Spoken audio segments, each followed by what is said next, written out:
Yun naman, kapatid ni Kimi na si John Paul. Tinawag nga bang brother-in-law si Paulo?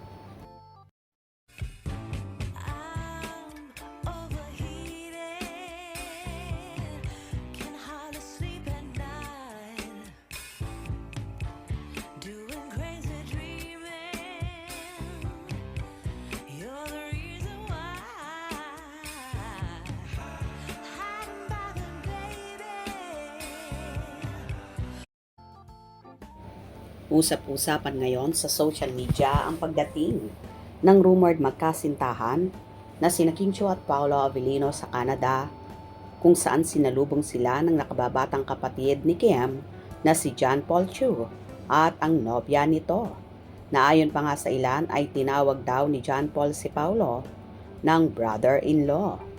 Magkakaroon kasi ng show ang Kim Pao doon para sa Love Kim Pao World Tour na magaganap ngayong May 1 sa Edmonton.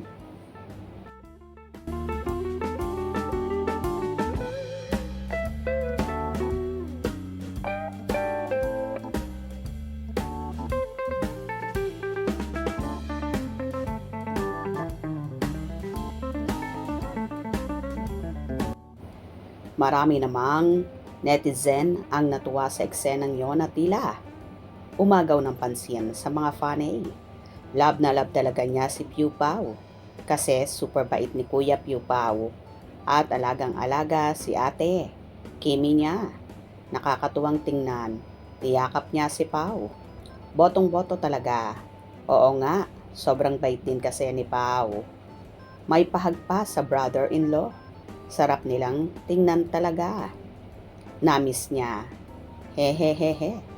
So nice naman. JP and Pao, a good sign ito na welcome talaga ang family ni Kim at Pao. Good luck, Kim Pao. We are happy for you. Bahagi na yan ng buhay ng family Chiu si Pao. God's ways, Paulo, na makilala niya ang isang Kim Chiu. Yes na yes. Ramdam ko pagmamahal dahil alam na mahal talaga ang Kimi natin. Na-miss daw si Bayaw. Wow, very close si John Paul Chiu sa brother-in-law niya na si Paolo Avellino. How beautiful. Sarap sa mata. Kim Pao forever. Mabait kasi si Pao at kilala na ni PJ ang ugali ni Pao. Ang mga bashers lang ang may sayad. Tama, lalo na yung mga Kimers na ayaw kay Pao. Kasi akala nila red flag si Pao. Pero ang family ni Kimi, gustong gusto si Pao. Pero ang feelings daig pa family ni Kimi ang ayaw at laging binabantayan kilos ni Pao. May masabi lang silang hindi maganda. Correct, mga bashers putak ng putak about bad kay Paolo Avellino.